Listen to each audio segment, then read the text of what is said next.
Hello viewers, in this tutorial I will show how to solve update Google Play service to use Google Play Store problem in your Android phone. Let's see how to solve this problem. Go to phone setting or open on phone setting. Scroll down. Click on app management.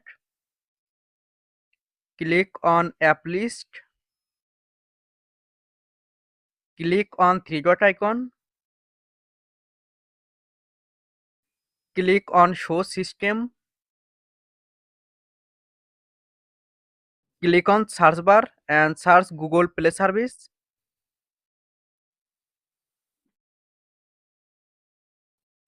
Scroll down. Click on app details.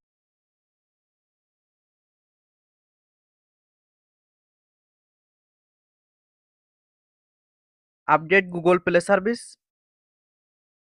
Go to Play Store.